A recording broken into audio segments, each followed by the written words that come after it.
Yes, please. Before you get started, I'm going to have a vote. We have plenty of water.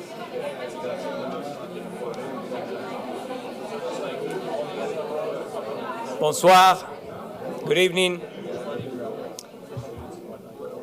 Bonsoir, good evening, dear students, colleagues, and special guests. Soyez les bienvenus à la conférence inaugurale du doctorat en communication à l'Université d'Ottawa. Welcome to the inaugural lecture of the doctoral program in communication here at UOttawa. Je m'appelle Isaac Naon-Sarfati, je suis directeur du département de communication. Nous sommes très honorés ce soir de compter parmi nous un des grands chercheurs canadiens dans les études des médias qui a réfléchi en profondeur sur les changements que nous sommes en train de vivre dans la sphère numérique. Thank you, Dr. Vincent Mosco, for accepting our invitation to give this inaugural lecture. Il s'agit d'un moment très spécial pour notre département, pour la faculté des arts et pour l'université. Le lancement d'un doctorat témoigne de la vitalité et de la qualité de l'enseignement et de la recherche de nos collègues, mais aussi de l'intérêt et l'enthousiasme des étudiants qui vont prendre la relève dans l'avenir. It's also a very special occasion because we are launching a doctoral program that is unique in many ways. Il s'agit d'un programme bilingue qui répond certainement à la mission de l'Université d'Ottawa, mais qui veut aussi, par le fait d'intégrer le français et l'anglais dans l'enseignement et la recherche, offrir une diversité de perspectives et de traditions qui vont enrichir l'expérience de nos étudiants. We also have a diverse faculty, reflecting one of the strengths of Canada, where colleagues from different origins and working in various areas contribute to expand the horizons of communication scholarship. Et finalement, nous avons un programme qui se concentre sur deux axes, la communication organisationnelle et les études des médias, dans une logique de complémentarité et de dialogue entre les savoirs et les pratiques en communication. Donc, pour toutes ces raisons-là, nous sommes ravis de souligner ce moment historique avec une vision tournée vers l'avenir, vers ce monde de demain duquel va nous parler le professeur Mosco. I would like now to invite the Dean of the Faculty of Arts, Kevin Key, to say a few words. Thank you.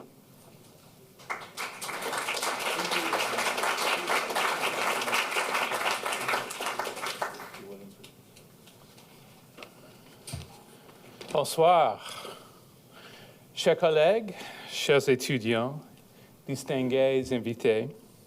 En tant que doyen de la Faculté des Arts, je suis très heureux de me retrouver parmi vous ce soir pour un événement qui marque un point tournant pour la Faculté des Arts, mais aussi pour les départements de communication. Cet événement, c'est bien celui de la conférence du professeur Vincent Mosco, l'un des chercheurs les plus reconnus dans les études des médias, de la communication et des sciences humaines numériques. C'est un honneur de vous recevoir ce soir. Merci. Je suis aussi très fier de cette conférence qui marque le lancement du tout nouveau programme doctoral en communication. The creation of a doctoral program is an exciting moment in the history of a department. It embodies teaching and research excellence together. Et c'est exactement ce qui incarne le département de communication qui, après la création d'un programme de maîtrise en 2006, voit aujourd'hui naître un programme de doctorat bilingue. Bravo à tous ceux et celles qui ont travaillé à la mise en œuvre de ce grand projet. I know everyone is going to be inspired by tonight's lecture, and I'm looking forward to it. Thank you again. And now I want to call upon Elizabeth Dubois, professeure in the Department de Communication. Thank you very much.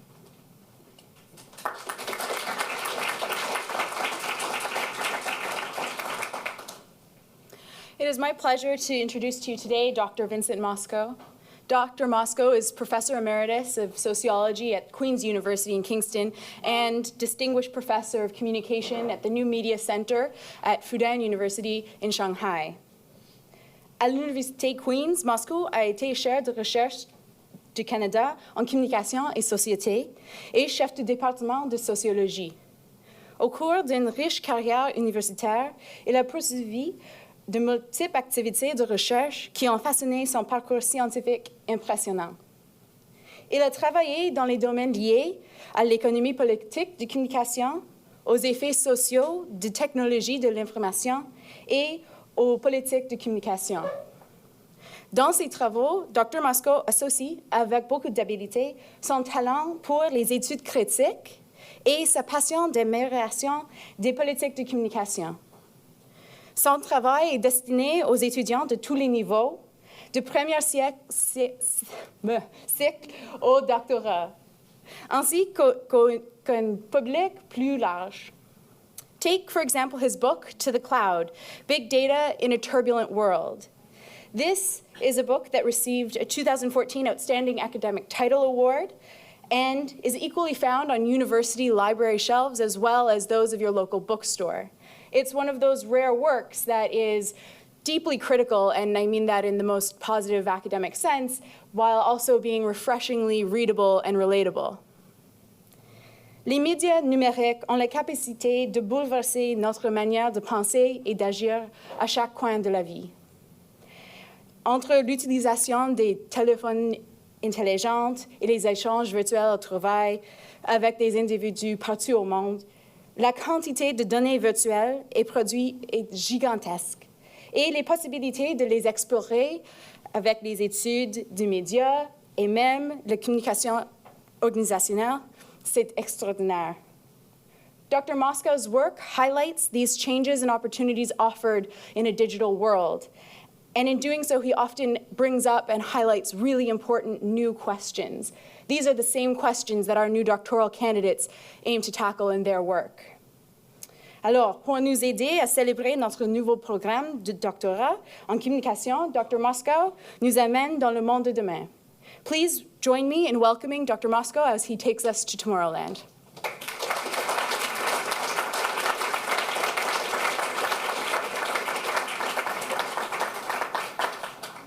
Thank you very much, Professor Dubois. And thank you to the Department of Communication here at the University of Ottawa for your kind invitation to join in your celebration of the new PhD program. Congratulations. It's so wonderful to see a new program established at a great university. And I join with my colleagues at Queen's to welcome you to the new world of communication studies at the doctoral level. I know you will achieve great success with it.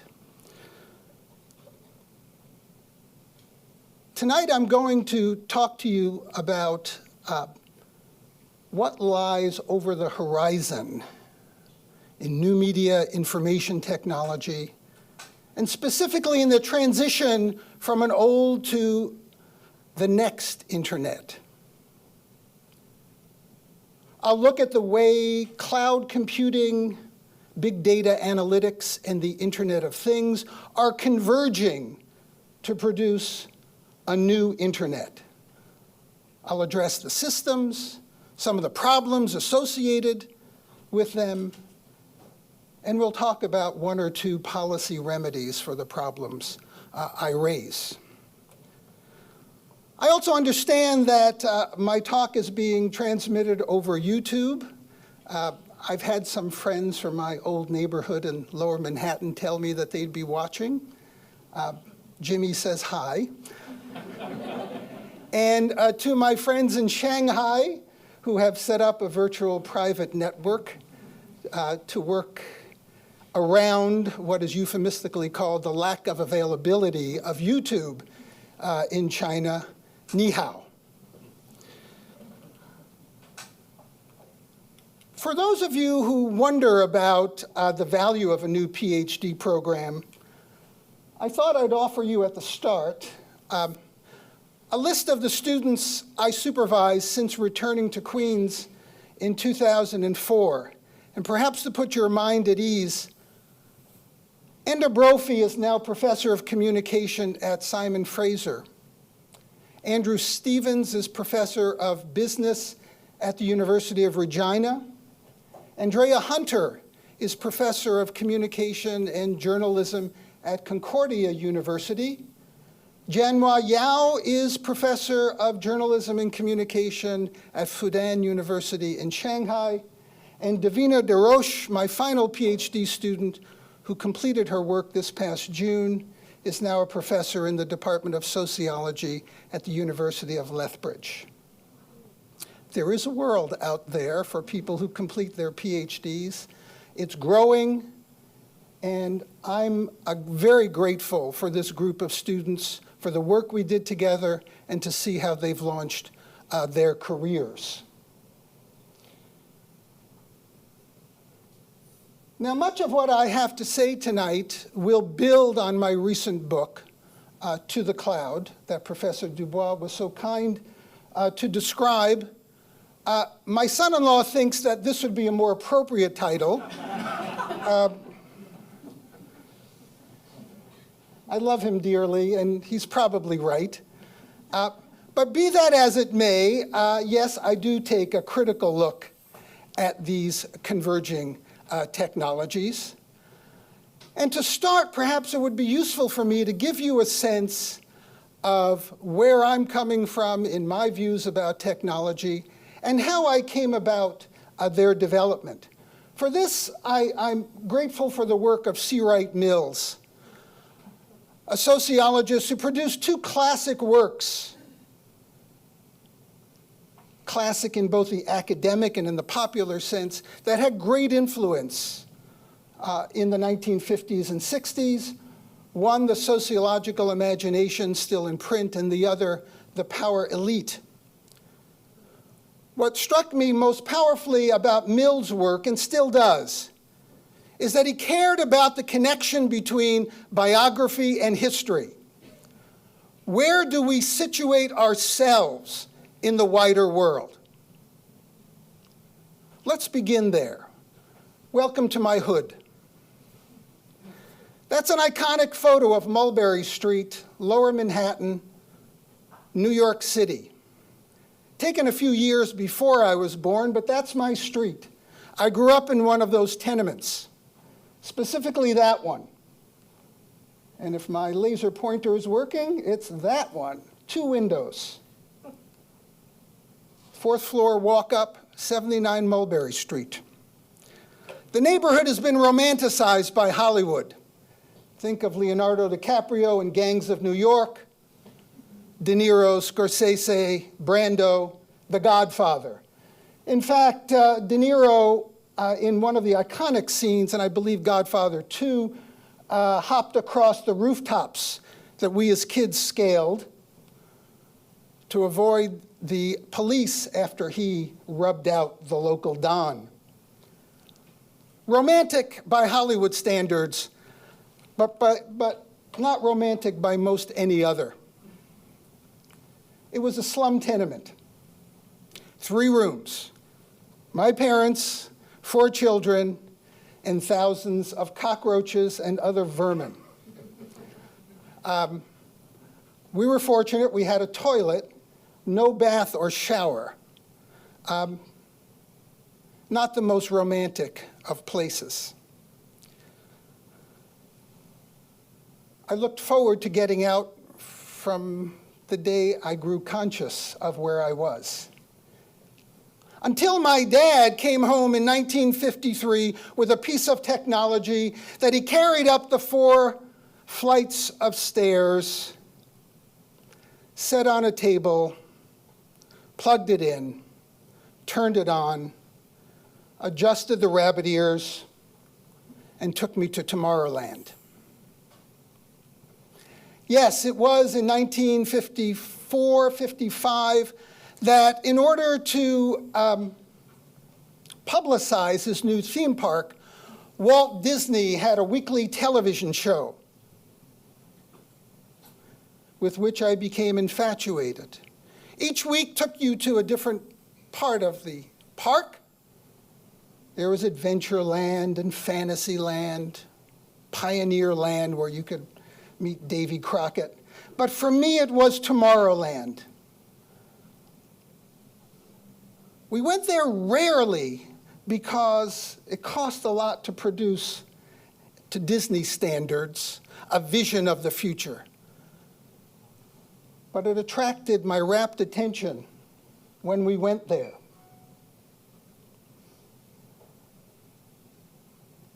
Disney would take me to the moon, certainly to be preferred to Mulberry Street in Little Italy. It was there that I developed an infatuation with technology and with the future. Television had the power to lift me out of my world. And I think it's useful for us to reflect on that. We tend to take for granted where we as individuals, where our biographies are situated in the world of technology. And that's how I got started. Until 1962, when I left one of the poorest neighborhoods in the United States to move uptown to Regis High School on New York's Upper East Side, Central Park, Park Avenue, one of the richest neighborhoods in the city.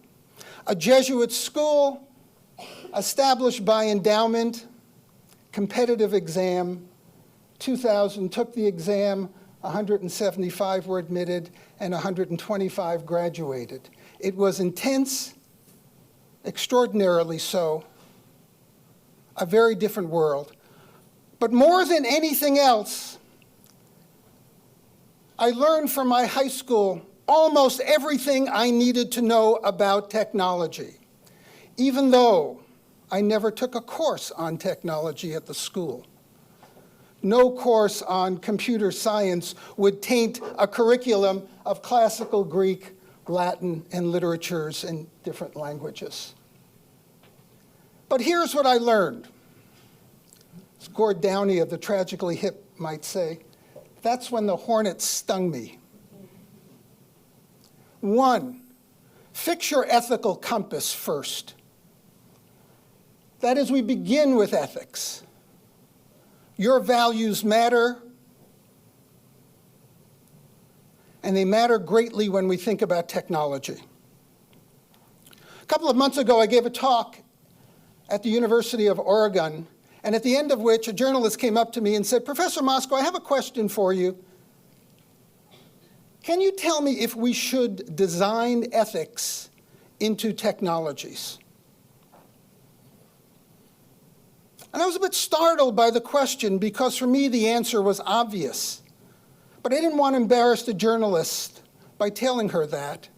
So I took a deep breath and remembered that I think it's obvious because I went to Regis High School.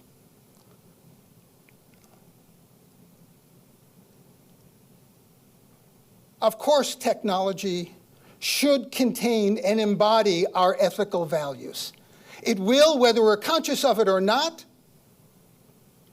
but better to be conscious that we are embedding our technologies with our values, our views, and our ethical sensibility.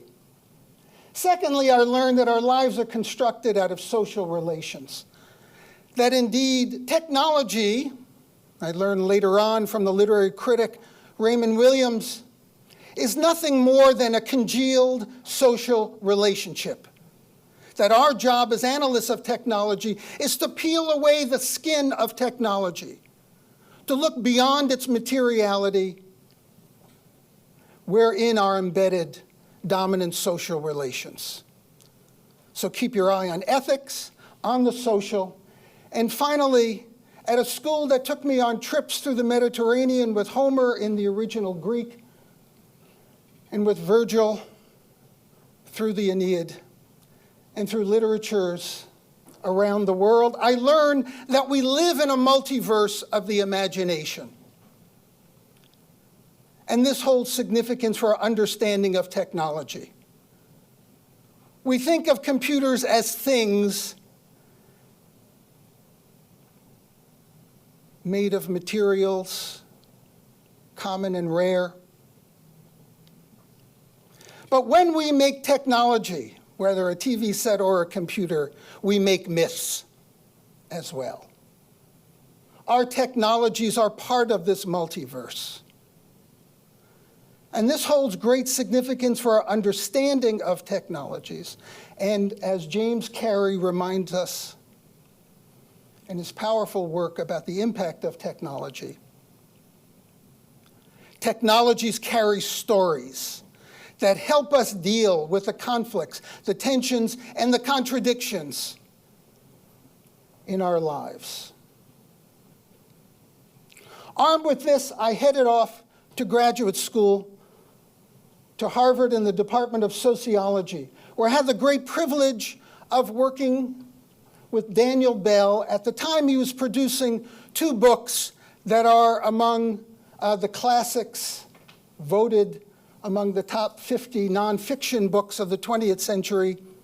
The Coming of a Post-Industrial Society, the first mapping of the information age, and the Cultural Contradictions of Capitalism, a vision of a system's demise.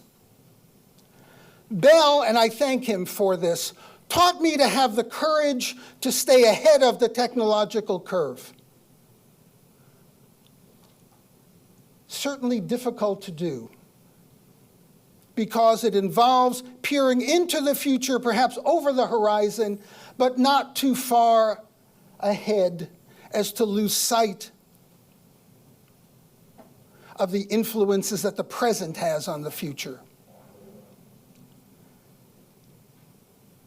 He taught me the courage to take that leap, and I'm greatly appreciative.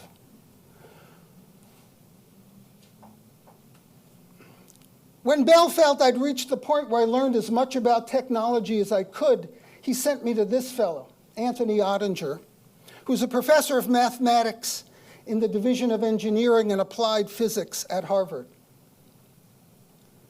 A brilliant man, not a terribly critical one, was an advisor to the National Security Agency, the Central Intelligence Agency, and the National Security Council's chief technology advisor. What he taught me, though, was the importance of policy.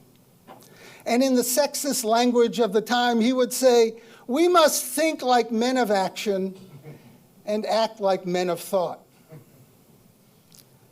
Karl Marx would call it praxis, but I didn't quibble.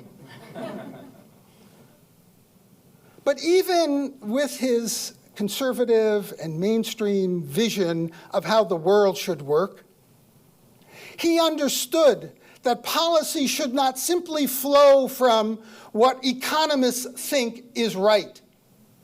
That indeed, he went as far as to say, in a submission to the Federal Communications Commission on pricing decisions around AT&T, that we should consider cost and price decisions as fairy tales, mainly used to justify the political arrangements of our time.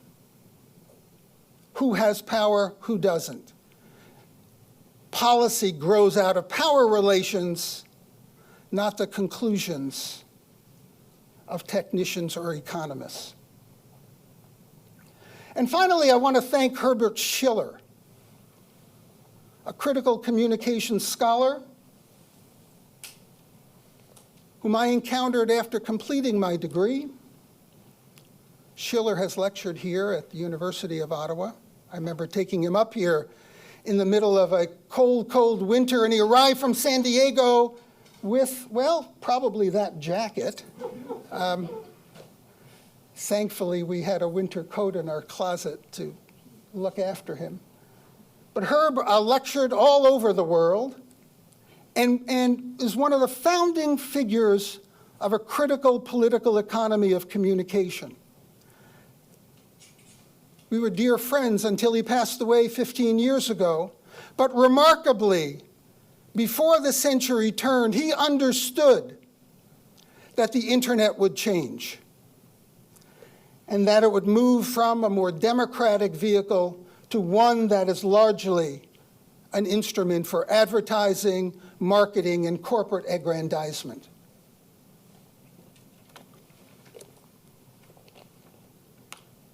Learning not to fear thinking about the future, or embedding yourself in the policy process, and doing so critically, are important lessons, and I'm very grateful to these people for teaching me these and many other things. Now, taking a touchstone from Schiller's work, let's think about the internet. It's my contention that we're in a period of transition.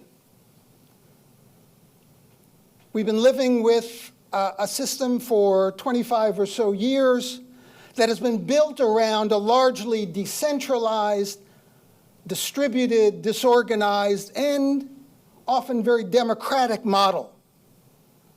A network formed by NGOs, hackers, bulletin board makers, as well as arms of the US military and business at every level, came together to agree on a set of standards for global communication. It's messy, it sometimes doesn't work, but it's by and large been subject to relatively democratic governance. Indeed, it inspired the hopes of people who felt that the internet would deliver democracy, embodied in this iconic statement of John Perry Barlow, very much a product of its time, 1996, when we're moving into the internet era, when he pronounces to governments, "You weary giants of flesh and steel, I come from cyberspace. Get out of my way. On behalf of the future, I ask you of the past to leave us alone.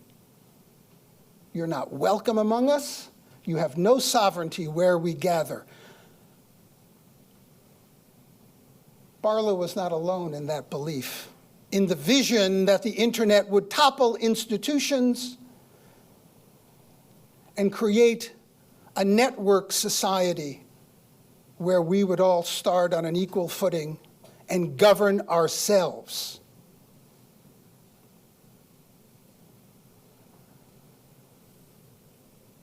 Indeed, today, the person identified as the father of the World Wide Web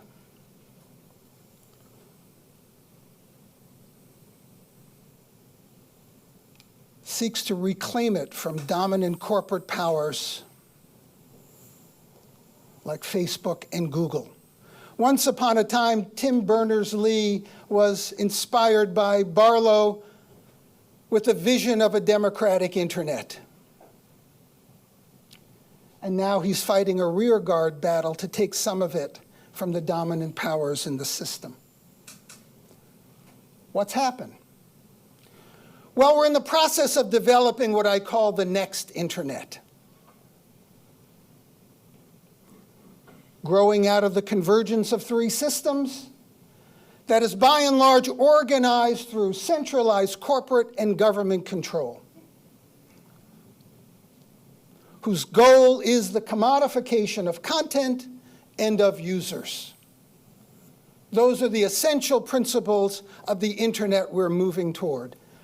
We need to know about this, and we need to know what we can do about it. Business and government will not disappear at the flick of an online switch. There will be no Arab Springs to grow out of the next internet. Indeed, it's increasingly difficult to think about the internet as an object because we are also in the midst of what I call an ontological shift in our understanding of technology.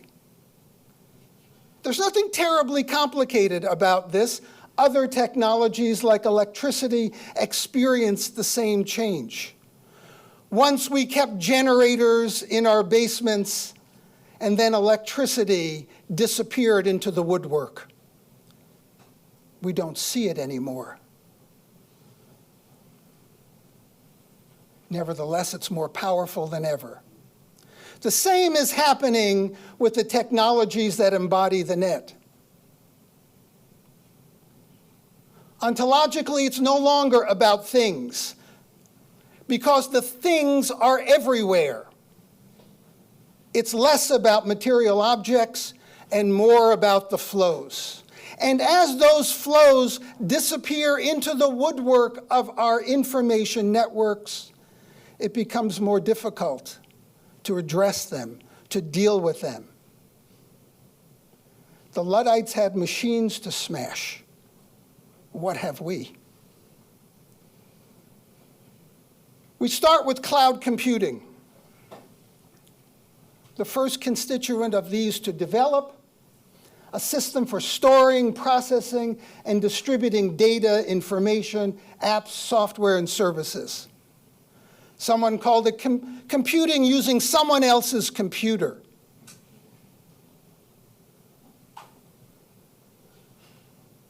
I once went to a conference that was supposed to produce an upbeat vision of the cloud. One of the people up on the stage, when asked, what do you think of when I tell you that we're moving to a society dominated by cloud computing? He said, well, that's just a bullshit marketing term. So whether you think it's a sales pitch or computing using someone else's device, we're in the midst of moving the data and instruments to address our data from our own computers, from the IT departments of businesses and government agencies, to centralized facilities operated by a handful of companies that manage data for us, provide us with services, make it available 24/7 for a usage fee. We save on storage costs, and we receive services. They get to earn revenue by charging per use, by providing services, whether Gmail, word processing, PowerPoint, all of which Microsoft now offers us out of its cloud, and as well by marketing the data it stores on its sites. Cloud is an amorphous concept. It suggests immateriality. But cloud computing is a very material technology. That's a Microsoft Cloud data center in Washington State. That's what it looks like inside, the ghoulish blue lights of tens and hundreds of thousands of servers interconnected, linked to telecommunication systems that receive, process, and distribute data. The world now features a global network, a grid of these data centers. The world brain, as it were. The growth of the cloud is influenced by the prospect of applying big data analytics to what's stored in the cloud. In essence, it's a system for analyzing data using quantitative techniques that produce correlations, what goes with what, and algorithms, formulas that summarize data and predict behavior based on the practices embodied in the data. So Google once claimed that it could predict a flu outbreak based on the number of search terms and what search terms were used. Worked for a year or two, didn't work after that. The goal is to use the data to make accurate predictions. Like the Declaration of Independence for cyberspace, big data analytics came with its own hymn.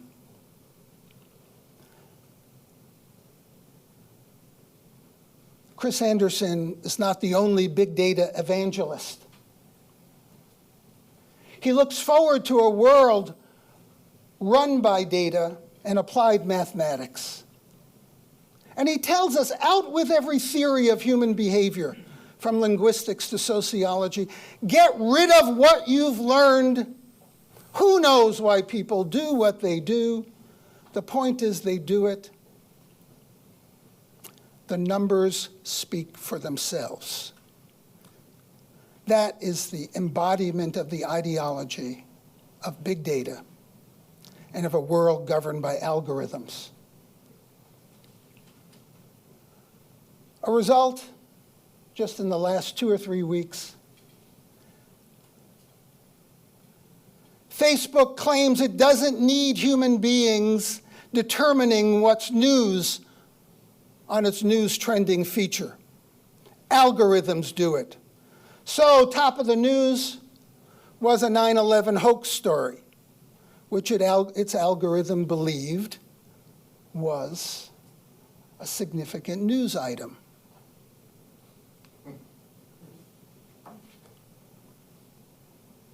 Last week, it censored a live stream video posted by the Dakota Pipeline protesters.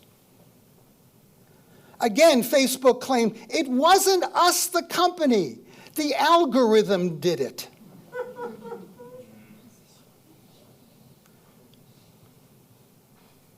Maintaining deniability is what we used to call that. And then, of course, the outrage that arose when it censored the iconic Napalm Girl photo. The algorithm felt that the photo didn't meet community standards.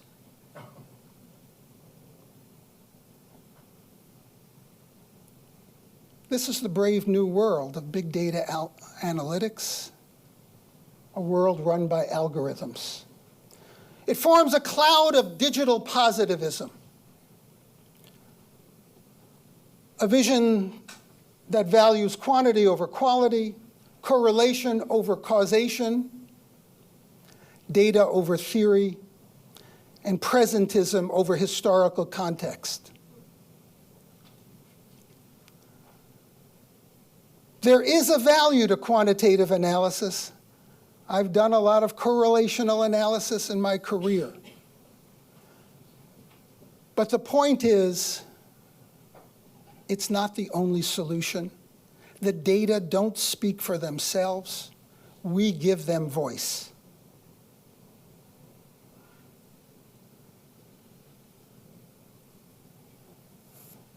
Then comes along the Internet of Things.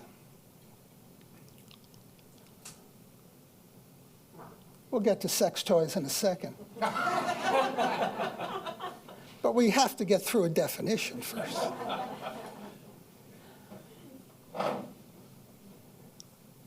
Sensors in everything. A system for monitoring and measuring what things and people do through sensors that gather, process, and report on data. I've got a Wi-Fi thermostat in my house.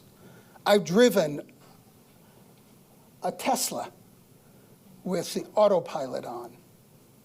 Thrilling, terrifying, and subject to crashes. Drones, body function monitors. I, in fact, didn't know I carried a body function monitor until I, took a closer look at my iPhone and realized that, unbeknownst to me, it had been counting my footsteps for 10 months. I literally didn't know, so I can tell you to the 100th decimal point how much I walk every day. Now, we joke about the Internet of Things, and this is Ottawa's contribution to the Internet of Things. An Ottawa company that has produced Internet of Things-enabled sex toys. I don't know if you saw the story just last week. Sadly, the company, or perhaps not so sadly, is being sued because it decided to make its sex toys fully functional. It gathers data on their use, and you could only imagine the kinds of data it collects, sends them up to data centers, and markets individual profiles to companies interested in knowing what use is being put with these devices. What's left? Well, joking aside, Internet of Things devices are used primarily to make war. That drone devices sent by alleged pilots operating from the United States send weaponized drones into combat areas and on a daily basis wind up killing numerous civilians. And hear a protest, do the drones hear the cries of the children dying on the ground? As our world becomes more and more saturated by the next internet, we need to reflect on the ethical values, or lack thereof, embedded in this system. Now, I noted earlier, drawing on the work of Jim Carrey, that we make myths whenever we make technology. Myths make it difficult for us to fully appreciate the problems associated with technologies.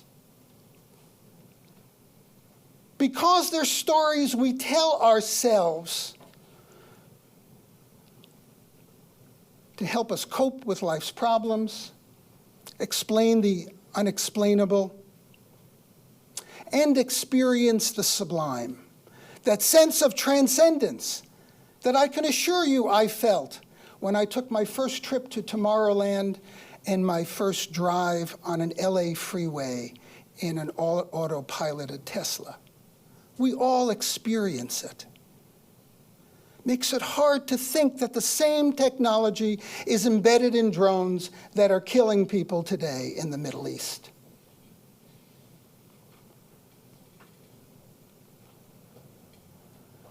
In my book, The Digital Sublime, I noted that the old internet came with myths.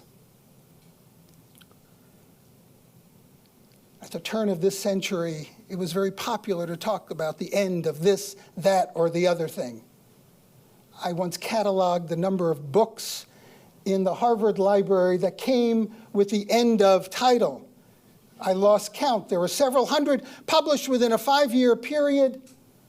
We were about to experience with the internet the end of history. Francis Fukuyama promised the end of geography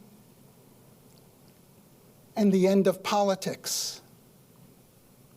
The internet, as Barlow noted, would take down the walls of time, space,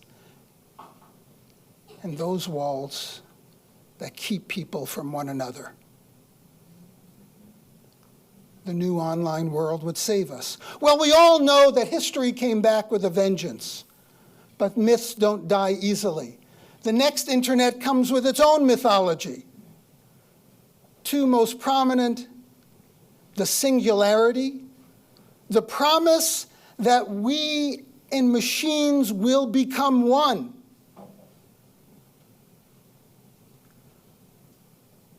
A new stage in human evolution, leading in the minds of some, including technologists like Ray Kurzweil, chief technology evangelist for Google, that's the title. Immortality. We will upload our spirit to the great hard drive in the sky. The singularity. The next internet also promises that we will give life to machines. For centuries, we've read mythic pieces about how things will come alive. Dr. Frankenstein's monster.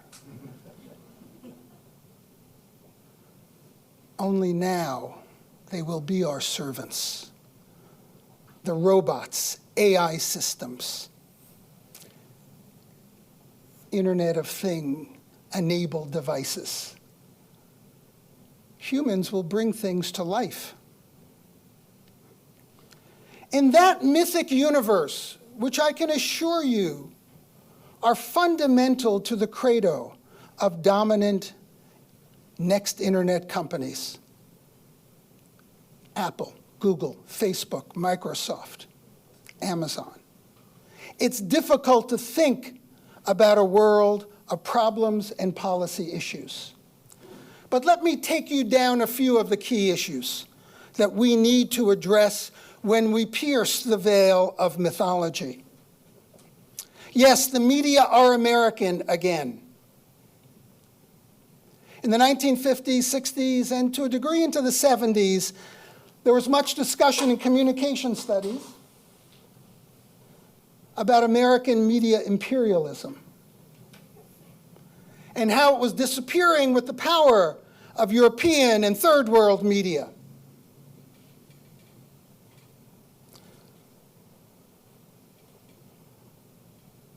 Well, on August 1st, 2016, for the first time in our recording of data on the market value of businesses, 5 companies from one country in one industry achieved the highest valuations of any companies in the world. Apple, Alphabet, Google's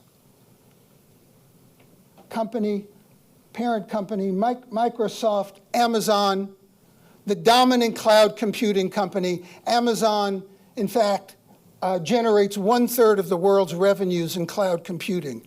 It doesn't just sell books. Facebook. 10 years ago, there was one tech company, Microsoft, on that list. 5 years ago, another one, Apple. 10 years ago, there was a Russian company, Gazprom. 5 years ago, there were 2 Chinese companies, PetroChina and ICBC Bank. And now it's a phalanx of 5 dominant American firms concentrated and monopolizing their respective platforms. Google and Facebook, well, we don't need to hire journalists or editors. We can borrow what others do, market it to advertisers, and control 2/3 of the $60 billion global digital advertising business. If that's not concentrated ownership, what is?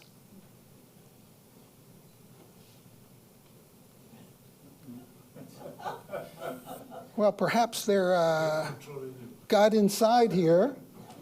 We'll try it again. There you go. Now left to be a road marker in the state of Ohio, the policy instrument that has been used historically against big oil, Ma Bell, the Hollywood major film companies, and then in our era, IBM, Microsoft, has disappeared. Antitrust. How do we permit these companies to monopolize the national and, to a degree, the global economy? We need to pay much closer attention to antitrust legislation than we have in the past.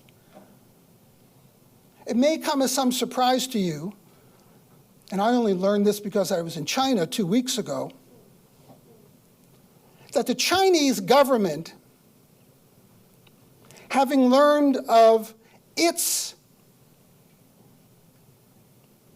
Uber, called Didi, its purchase of Uber in China, the Chinese government has decided to bring antitrust action against its own company, fearing that it will monopolize the taxi industry in that country. We don't do it about Uber. We've forgotten antitrust. The power of concentrated business becomes all the more significant when we consider the growth of the surveillance state. These should all be familiar to you. They're major players in the next internet. That's an image of the NSA's facility in the mountains of Utah, one of the largest data centers in the world. Impenetrable until Greenpeace launched a blimp to take photographs of the data center. The blimp says NSA, illegal spying below. Thank you, Greenpeace. We now know that the NSA is one of the largest managers of a data center in the world. In 2013, the CIA gave a $600 million contract to Amazon to handle its cloud computing business, locking these two powerful institutions into an embrace that makes it less likely that Amazon or any of its subsidiaries, including the Washington Post newspaper, would likely run an investigative critique of the American intelligence establishment. These are ties that would likely shock CITE Mills. And for you graduate students out there thinking of thesis topics, we need a new power elite. Now, there are challenges, but they mainly come from China. Canadian and European firms have by and large disappeared from the next internet scene. Minor bit players. Remember Nortel, Ericsson, Nokia? They're pretty well gone. China poses the only genuine challenge.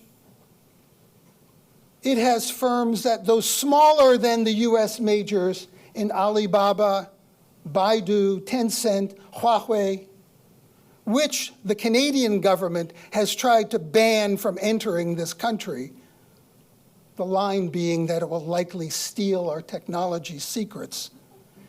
I would suggest we have a lot to learn from Huawei. But be that as it may, this represents a challenge. We tend to think of China as the producer of the hardware. I was in Chengdu 2 weeks ago, where Foxconn makes all of our iPads. I couldn't gain entry. It's illegal for foreigners to get in. Someone suggested I might be able to tour the facility, but when they told me I shouldn't tell anyone I was doing it, I thought, no, I don't want to be arrested for espionage, so I limited myself to photographing the outside of the building. Foxconn is powerful, and China remains powerful around technology production, but it's also building entire cloud cities, research and development facilities anchored by data centers with university assistants, housing, and all the rest to build its capacity in the cloud. There is great geopolitical significance in all of this. In my view, there is a struggle for world hegemony that is very much influenced by power struggles over the next internet. The US is madly looking to develop its Trans-Pacific Partnership, a set of trade deals with all of Asia except for China, as a way to do an end run around its largest competitor. Alibaba has responded by moving a headquarters to Silicon Valley, thumbing its nose at the US conglomerates. Each country charges the other with hacking. There is something of a war at work in the next internet. There are additional problems associated with this new technology that we need to be cognizant of. I'll start with the environment, I'll move to privacy, and I'll wrap up by talking about work. Again, we tend to think of the cloud and its associated technologies as fundamentally immaterial. It's in the cloud. But the next internet requires massive amounts of electrical power to keep its servers going. After all, we want access to our Gmail 24/7, and God help the company if it goes down. So when it does go down, it uses polluting and carcinogenic backup systems, diesel-generated generators, lead-acid batteries, and the like to keep the servers going. It makes massive demands on the water supply. Servers need to be kept cool. Some are being built for sustainability, not nearly enough. Think of this. The majority of US data centers are located in California, which is experiencing a drought of epic proportions. Do we choose between showers and keeping the servers cool? This is a crisis reaching ahead. And then there's the question of e-waste. We make sure the waste doesn't remain within our borders, Canada, the US, and Europe. We tend to dispose of it in third world countries, including China, where much of it gets dumped, where gallium arsenide and coltan are leached into the soil, poisoning water supplies. What do we do about e-waste? Greenpeace each year has produced a report on the environmental impact of next internet companies, and I applaud them for it. How clean is your cloud? It's important for us to see the next internet as an environmental issue of great significance, as is privacy, security, and surveillance. Now, I've been on a campaign to redefine privacy. Having read the work of a number of psychologists who are exploring this area, we tend to think of privacy in negative terms. Leave me alone. I think it's more important to think of it in a much more positive sense. Privacy is the space we require to develop our personalities, our characters, our integrity. Without it, we are less than fully alive. We need privacy not to be left alone, but to grow as human beings. Therefore, privacy should be viewed as a fundamental human right. We tend to give a lot of publicity to the hackers, but we need to keep in mind that the everyday business of next internet activities, whether it's Facebook delivering our profiles to marketing companies, their day-to-day business involves the development of surveillance capitalism, making money from our use of the online world. And much of the invasion of privacy and of surveillance comes from the state itself, which, joining with these businesses, aims to learn as much as possible about who we are. And yes, though Oliver Stone is over the top, I'd recommend you see the film Snowden, which I did on Saturday, which conveys dramatically the sense of what we lose when we give up our privacy and admit the surveillance state, and what we have to gain by fighting it.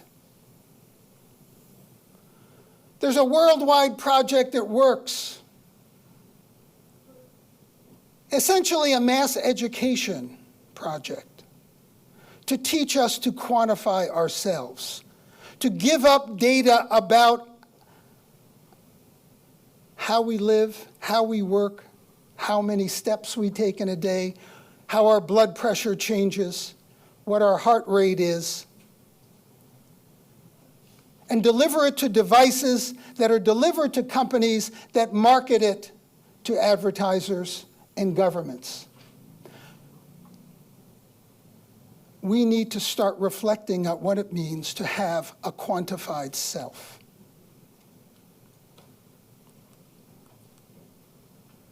How about privacy law? How about laws that give us the space to develop who we are? There's an enormous agenda of work ahead for scholars in our field, and this is one of them. Finally, there's the question of work. The next internet promises a massive transformation of the workplace. The elimination of jobs, the automation of both factory work and knowledge work, the introduction of robots and artificial intelligence into workplaces everywhere. And furthermore, the deeper management of labor through the inclusion of technologies. Will we work for Robot Betty? Well, last week, The Guardian produced a report from Gartner, a leading research organization, that suggests that 6% of jobs in the US will be eliminated by 2021 as a result of AI automation. But there's also the question of control. There are workers in offices in Sweden today who work with chips implanted under their skin. There you see the journalist in a simulation of what it's like. Makes it easier to get into your office, no keys. Passwords aren't necessary. Get into secure areas easily. And management gets data on everything you do all day. But then again, Gartner has also suggested that the long-run value proposition of information technology is not to support the human workforce, it's to replace it. Without a policy to oppose much of what we now call knowledge work, including what we do as educators, will be deeply affected. Is it time then to begin to think of policy remedies like a universal basic income? If in fact jobs will be massively eliminated, how will we maintain even the low levels of equality we tolerate today? How will we generate consumer demand? Thankfully, this issue is getting a lot of resonance today, and we are in fact beginning to see it debated here in Canada. Is it the answer to automation? I want to conclude by paying homage to a fellow Canadian, an Ottawan, who used to work here at the Department of Communication, who in my mind produced arguably the best book about new technology in Canada. And I know we worship at the altar of McLuhan and Harold Innis and others. But Douglas Parkhill in 1966, 50 years ago, the year I graduated from high school, wrote The Challenge of the Computer Utility. Before there were laptops or PCs on desks, Parkhill understood that we were on the cusp of creating a global information society. Developing a resource, not unlike that of water or electricity, that would be increasingly essential for human development. Should we not begin to think about, and he offered some ways to do so, begin to think about information organized as a public utility, like water and electricity, managed by citizens, not by companies, building, consumerism, and marketing, can we turn information into a public utility? Building on our experience with education, the Postal Service, telephony, broadcasting, all of which provide examples, however diverse and varied, about how to create public institutions for a communication world. The US has taken a step in this direction. The Federal Communications Commission, in its network neutrality decision, argued that everyone should have equal access to communication networks because communication is a public right, a right of citizenship. It's a small step. The rules are vague. But it is a productive one on the way to beginning to think about an alternative to a world governed by surveillance capitalism and the surveillance state. Now, to end on a bright note, I did make it to Tomorrowland. Last year, my daughter and my son-in-law, he of old man yells at cloud, decided to take the old man to Disney World in Florida so that I could finally realize my vision of making it to Tomorrowland. And while I understand that it's a land of myth and that life is more serious than the dreams that myths promise, nevertheless, it's nice to be awash in joy, and I thank you.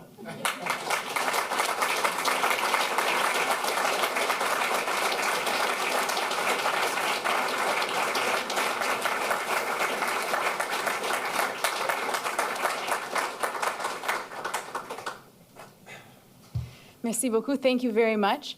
We now have some time for questions, about 15 to 20 minutes. Alors, on a un peu de temps pour des questions. Il y a un micro juste là-bas. There's a microphone just there. If you can please form a line to ask questions, we'll get moving.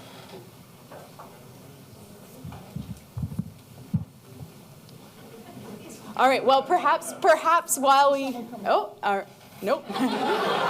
right, I'll get us started with a first question. And so, in a recent class, I was teaching on the history of the internet. A student raised their hand and said, but how does BlackBerry fit in? And so I'm wondering if you can speak a little bit to Canada's role here. We've heard about China and the US in particular in your talk. And can you speak a little bit to the Canadian context? Yes, I'd like to be more positive about the Canadian context, and 10 or 15 years ago I could have been, given the power of Nortel and of BlackBerry. But today, Canadian companies are by and large small players in the global internet system. Interestingly, taking advantage of our climate, there are a number of firms that are moving their cloud data centers here. Given the importance of cooling servers, climate does matter. And there are companies operating in northern Quebec and Ontario that have been successful in reducing their operational costs in the Canadian context. But as far as cutting-edge technology goes, we're in a period where Canada isn't quite shining. Well, if I could build up on that, your question, or your response there. My question was that in some of these northern communities where obviously I guess in this context, the weather is favorable, right, and unemployment is rather high, do you see a greater role for government to perhaps push and market Canada as a relatively friendly nation, both in terms of, as you sort of said, the environmental outlay and the perceived absence of spying? The what? Well, I'm sorry. Yeah. Let me answer your main question, which has to do with the value to companies of a Canadian location. I would reiterate that, in fact, climate is an advantage for Canada. Proximity to major population centers, fairly good technology research institutes in and around Toronto primarily. Sadly, the Canadian government, which used to pride itself on path-breaking research in technology, has not kept up. I can recall, in fact, I didn't arrive in Canada until 1984, looking jealously north of the border at the National Research Council, the Federal Ministry of Communication, who were doing enviable research on communication and information technologies. That's no longer the case. Now, the difficulty with the Canadian locations you refer to, kind of northern locations that might be helpful in housing data centers, is that data centers also need their own interconnections. They need telecommunications facilities that take data from data centers and bring them to large population centers. So the challenge of, in essence, wiring the North to build next internet networks in northern Canada will be difficult and expensive.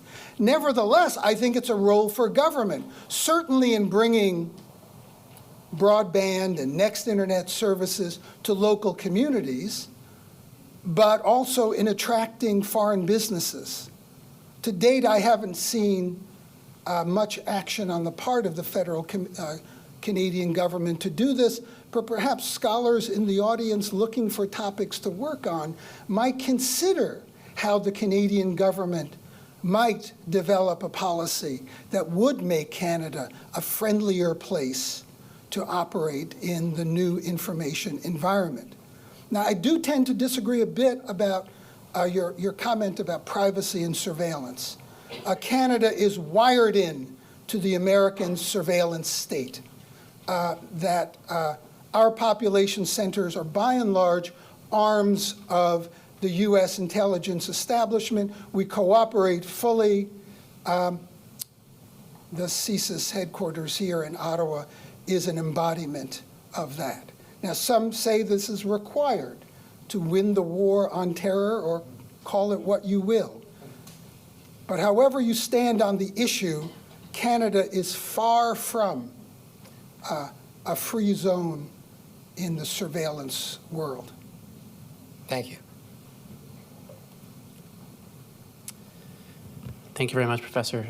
Given the incredible emergence of the governments across the world as professional agents of surveillance, how can we balance that need with individual rights?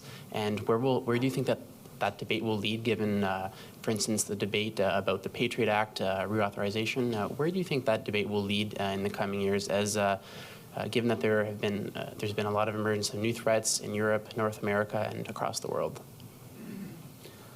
I think it's an important question, and certainly security is a critical policy issue. But it's not an issue that should be left to a handful of elites who, by and large, are going to argue. And we hear them every day on CNN and our own networks for more surveillance, for greater intrusions on our lives.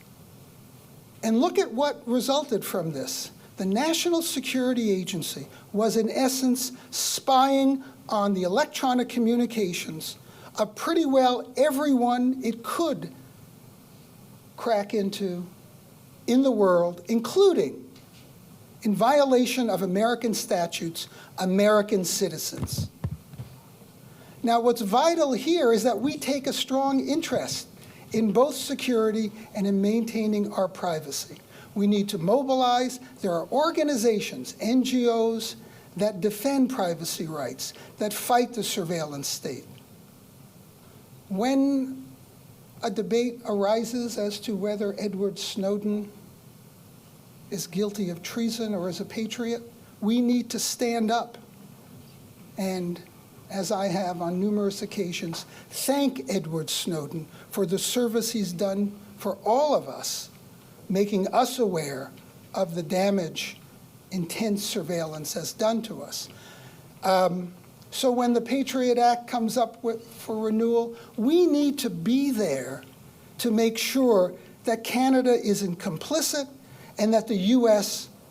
understands that there are people who demand their privacy rights and won't just roll over at the next threat of terror. Right. And it seems to me that there certainly needs to be a very strong level of, I guess, not just authorization, but oversight of these intelligence agencies. And just like on a personal note, I've spent a lot of my early years in New York City as well. I've walked down West 23rd Street many times where, as you probably know, there was a couple days ago, there was an attack with like a kettle cooker bomb. And it seems to me that the narrative that will be used by the NSA will be that, well, look, we caught these people in Brooklyn who planted this bomb, which thankfully didn't kill anyone, and they stopped the second one on 7th Avenue.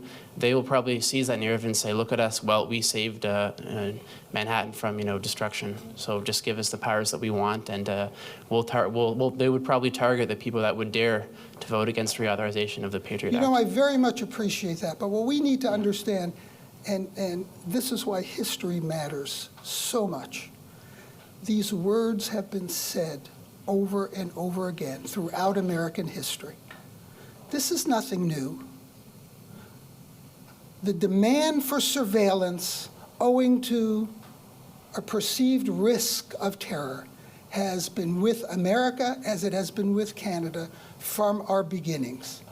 Groups have been scapegoated as enemies of freedom throughout our histories. We need to situate the present in that history, understand these arguments will be made, and ask ourselves, what is the trade-off? What are we willing to give up? And when do we reach a point where what we have given up makes it no longer worthwhile to live in this society?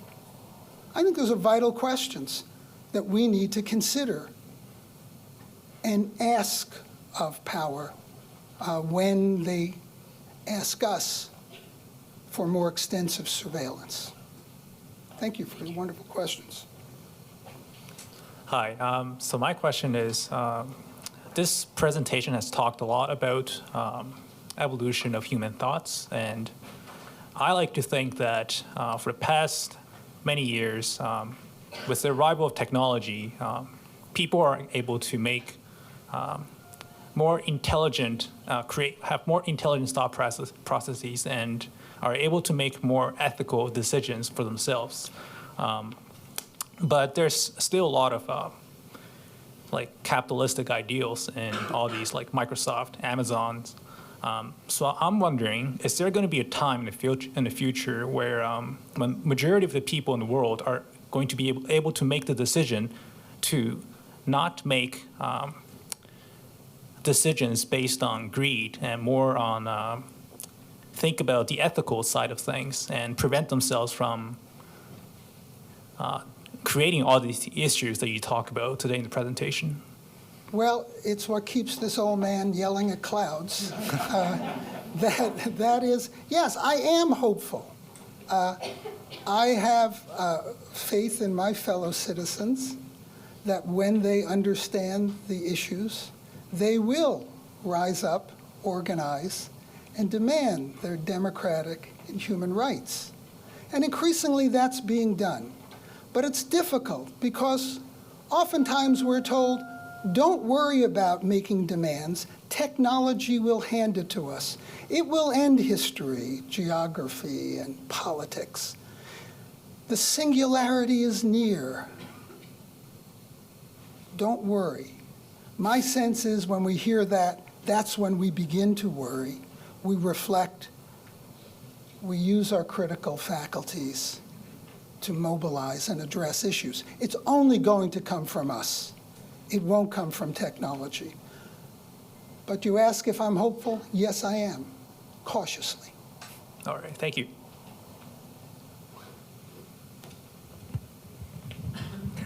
Thank you. In your talk, you didn't mention anything about the dark internet, which is currently dominated by terrorists and drug dealers. But do you think it could also become a site of resistance for the kind of future that you've described in your talk? Okay, a very good question. Reference is made to the dark net, that is that part of computer communication that is off the broadly public internet, where one gets access using typically Tor and other pieces of software that enable you to, with relative anonymity, the NSA claims it can crack the dark net, but relative anonymity, do things like illicit deals, buy drugs, and also mobilize people in collective action. Again, I tend to be less reliant on technological networks available to us and more convinced that is the kind of human networking we do that matters most. My sense is that if we can find a network where we can mobilize to oppose the powers that be, the powers that be will figure out how to crack it, track us, and deal with us. So it seems to me that while there are some opportunities, I wouldn't necessarily see technology as an answer. So do you see sites of resistance as being offline then, predominantly?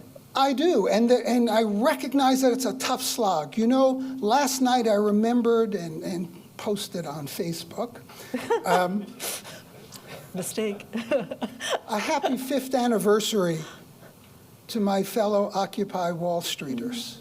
5 years ago, my wife and I were down in Zuccotti Park in Lower Manhattan, joining with people who wanted to build a better world by occupying the center of Wall Street. And it was a proud moment, and it went on for months, and it lit a fire that, lit up the world for a period of time. But it was a struggle, and it ultimately left it to us to build a better protest movement.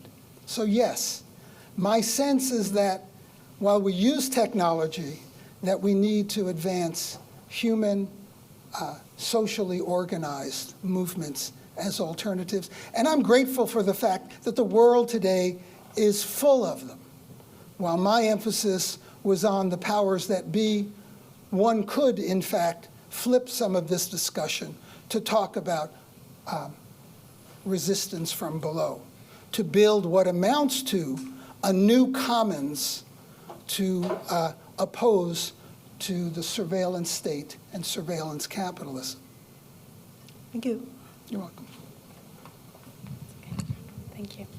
I like that you put a focus on ethics. So I wanted to ask you, how can we, all of us, ethically engage with new technology like Facebook? So Yes. all of us, like at home or every day? That's a wonderful suggestion. We all should.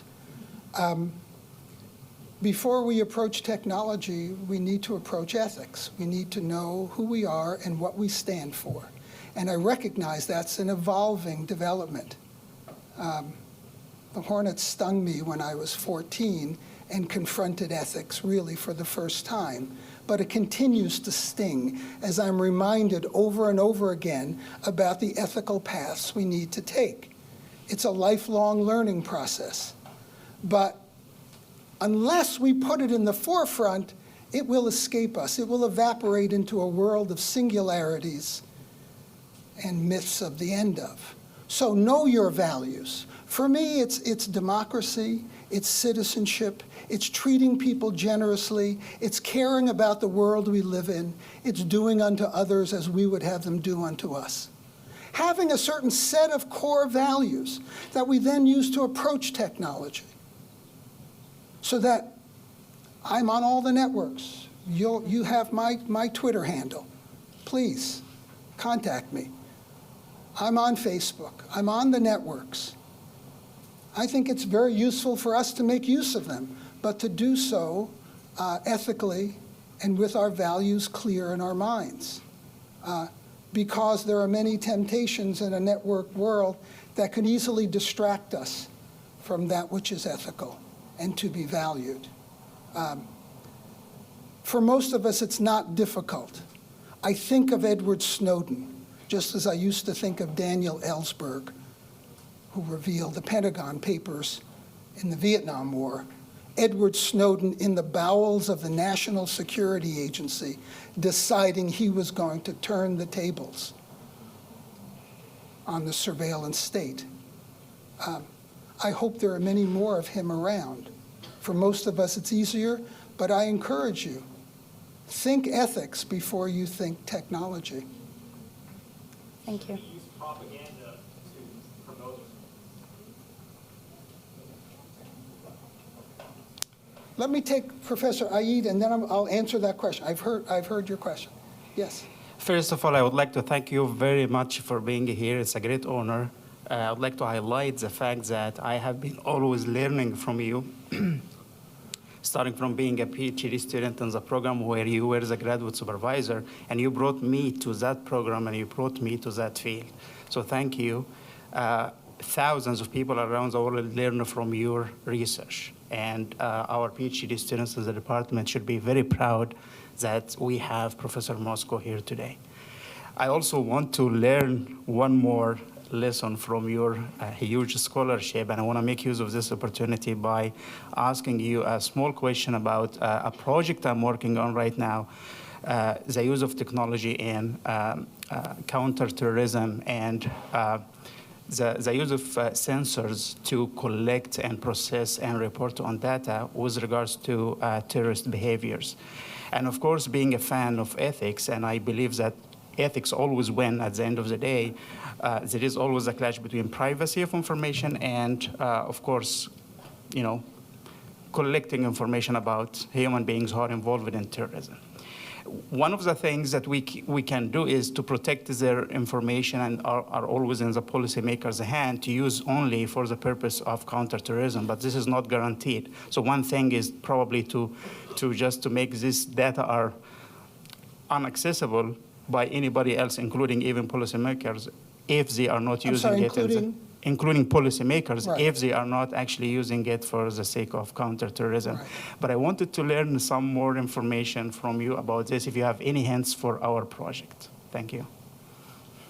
Sounds like a wonderful project, and I'm very happy that you're doing it, because it sounds to me like you care a great deal, as I've known over the years, about ethics and values, and that you understand that it is a difficult balancing act to understand both the need for security and the need for privacy. It's difficult to deal with specifics without having your entire research program in front of me. But it seems to me that it's very important to be cautious about who receives information about the activities of anyone who is not necessarily under suspicion for any criminal acts. That is, if you're providing information to security officers and it comes to your attention that there are people who are engaging in questionable activities, then it becomes important to see to it that you rebalance the relationship between privacy and security. You're sensitive to this. Much of what is done in the intelligence world has next to no sensitivity, and I can repeat that, no sensitivity to these concerns. The idea is we err on the side of surveillance. We assume people are guilty until such time as the weight of the evidence proves otherwise. And as a result, we tend to cast a broad net over what amounts to an entire society. And one of the consequences of this is we waste massive amounts of information, create a vast bureaucracy of people who are spending their days listening in on the phone conversations of innocent people. And as a result, those who want to do real harm often go untracked because our interest is to cover a terrain far broader than we have the capability to cover. So caution, I think, is warranted. Ethics is essential. And make sure that you err on the side of privacy in your use of your data. Okay. Thank you very much. You're welcome. Just one quick note. I think we are starting to run out of time, so the people who are standing, we will have those questions, and then we'll have to wrap it up. Oh, and this one other over here. Okay. Thanks. You asked about propaganda.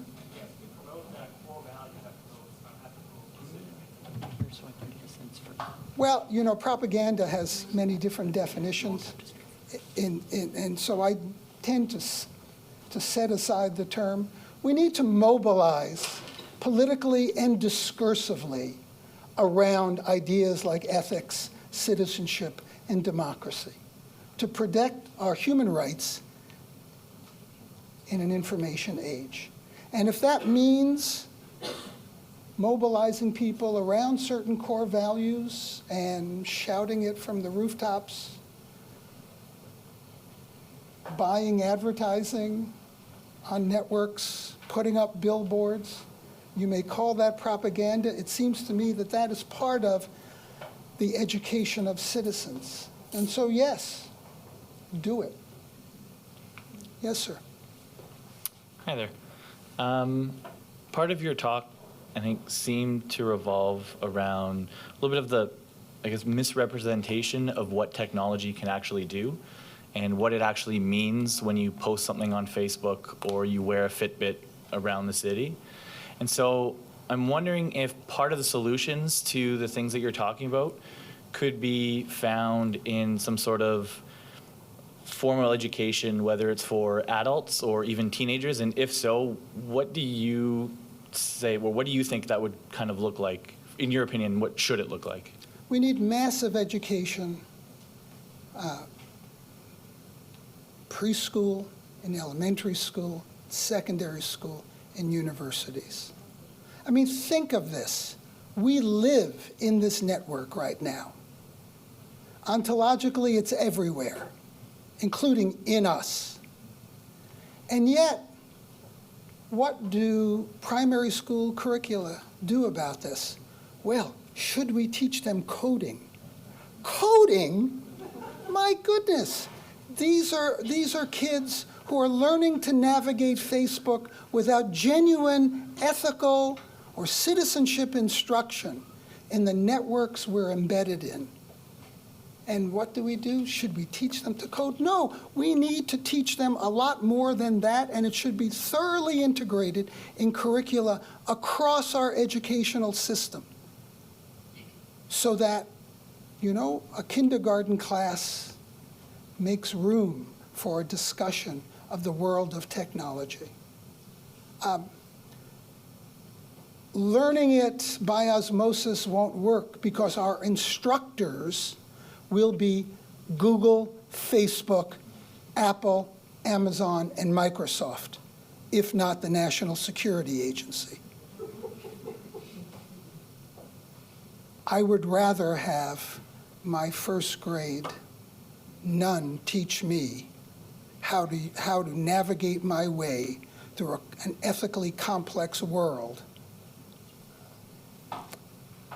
than the head of Google.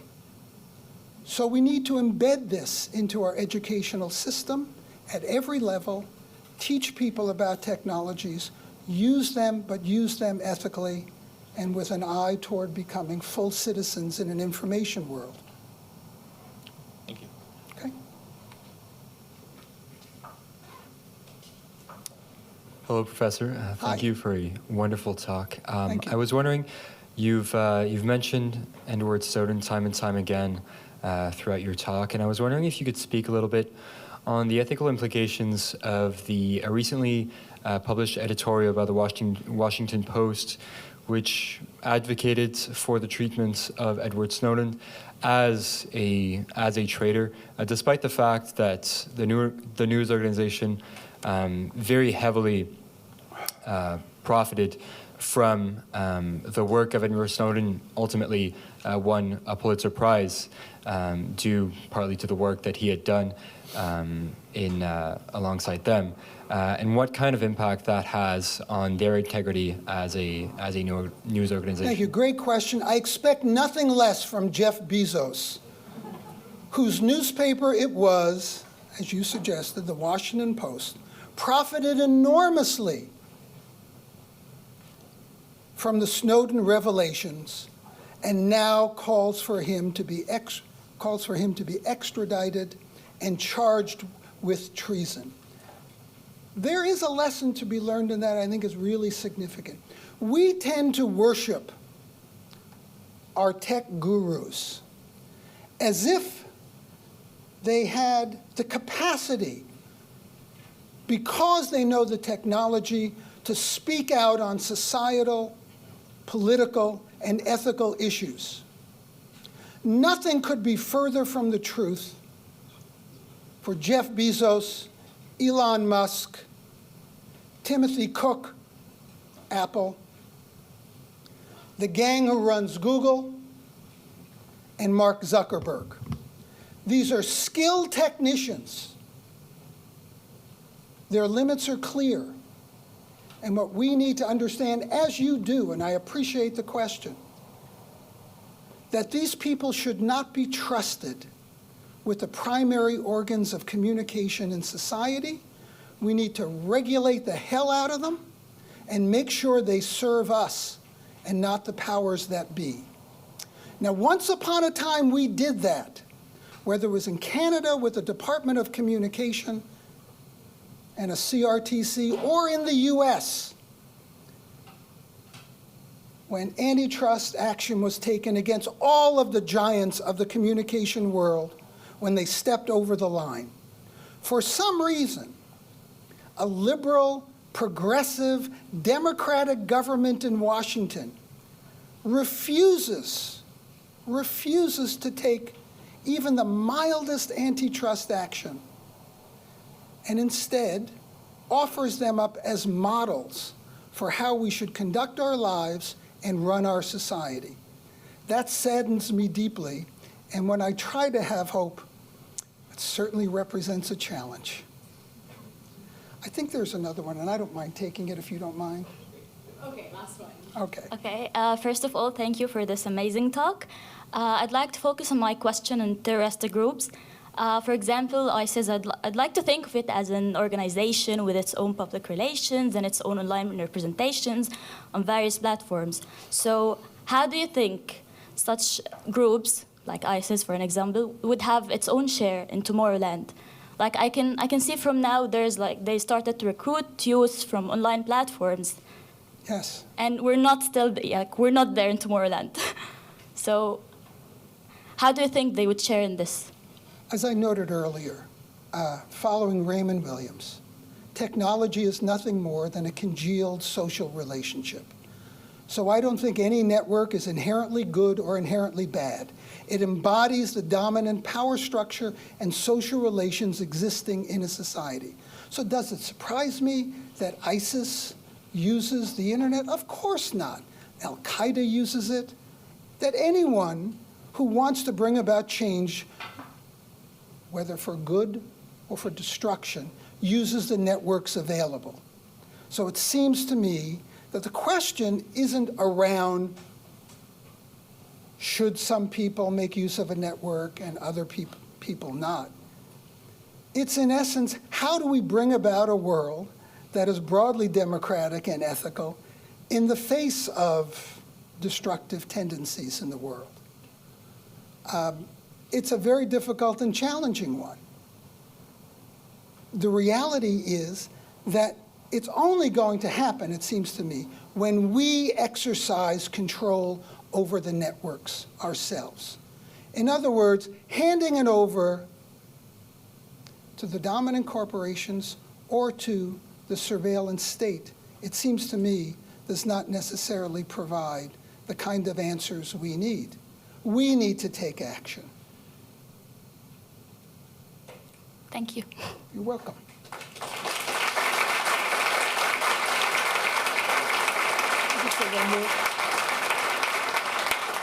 And thank you all. I appreciate your attention and the wonderful questions and comments.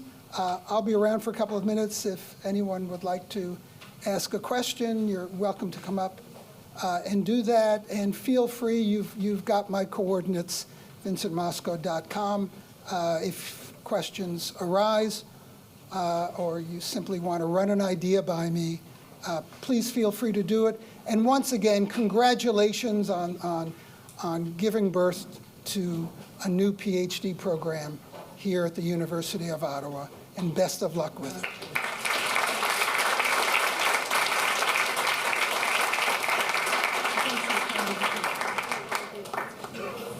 All right, thanks so much everybody for coming. Merci pour être venu aujourd'hui.